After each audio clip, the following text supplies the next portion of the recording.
Dito sa kinatatayuan natin, tanaw natin ang SM Baguio, Skyruns. Yung Skyruns na yan, katabi lang ng Baguio City yan.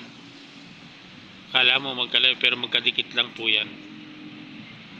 Ito po ang SM Baguio. Pumunta po tayo dito para sa tour ng ating alagang anak ng ating boss.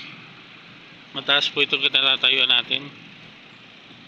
Makikita nyo po dito ang mga mahogani. Napakasarap pong tingnan ang mahogani dito. Ayan, yan po yung daan na yan. Yan ang papuntang SM Baguio. Sa taas na yan, may tulay na yan. Dire-diretso ng SM Baguio. Naligaw po tayo dyan dahil doon tayo nakataas sa kabila na yun.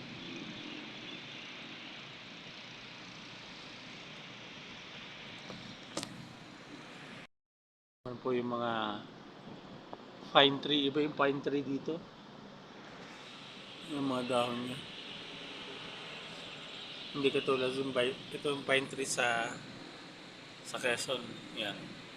Pero yung pine tree ng Baguio, ayan, sa taas na yan.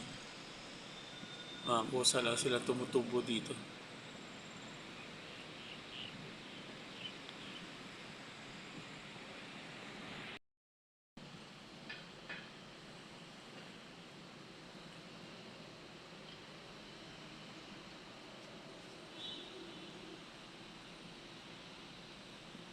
Ano ba ang ginagawa natin sa pamamasyal natin o paggagala sa mga lugar? Kahit na maraming problema ay nababawasan ito kapag namamasyal ka sa mga lugar na hindi mo pa narating. Itong lugar na to hindi pa natin po ito narating, kaya medyo masaya po yung natin, yung pakiramdam natin dahil sa magagandang tanawin.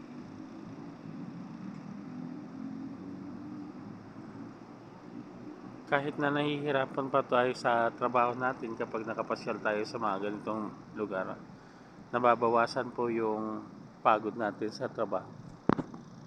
Ito po ang lugar ng Baguio. Kung titingnan nyo, puro kabundukan pero napakarami na rin pong tao dyan, lalong dyan sa Graham Park. Napakahirap lang dito maghanap ng parking kapag nandito ka sa Baguio. Konting pagkakamali mo, pwede kang matikitan.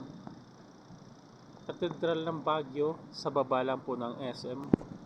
Dito sa baba, ayan po yung Katedral ng Baguio. Ayan.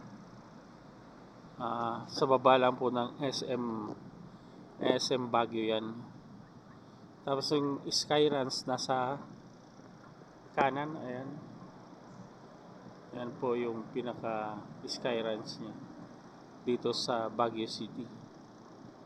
Dito, ang makikita nyo dito, puro puno pa dito sa tapat ng kanan ng Baguio. Pero kapag tumingin ka dito sa kaliwa papuntang Benguet, nako, puro puno na, puro bahay na po yan.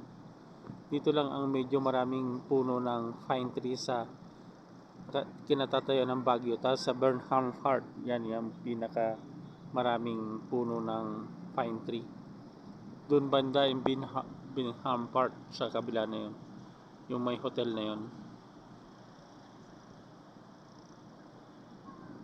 Sa mga hindi pa nakakarating ng Baguio, ito po yung Baguio City. Mapapansin mo naman kapag nasa Baguio City ka na, napakarami na pong pine tree. Ito, nilakad po natin, naligaw po tayo dyan yung bundok na yan. Doon po tayo nakadaan sa kabila niyan. Sakop ng school siguro yan, na yan, kabila na yan. Ayan, maraming salamat po. Isang karanasan na naman na hindi natin malilimutan. Ito pagpunta natin dito sa Baguio City. Ayan, nandito po tayo sa likod, sa harap ng mga pine tree. Yan po yung mga pine tree niya. Ayan, medyo masaya po tayo dahil nakarating ulit tayo ng Baguio after 20 years. 2000 po tayo nakapunta dito. Ngayon ay 2023. Ayan po yung pinaka fine ring.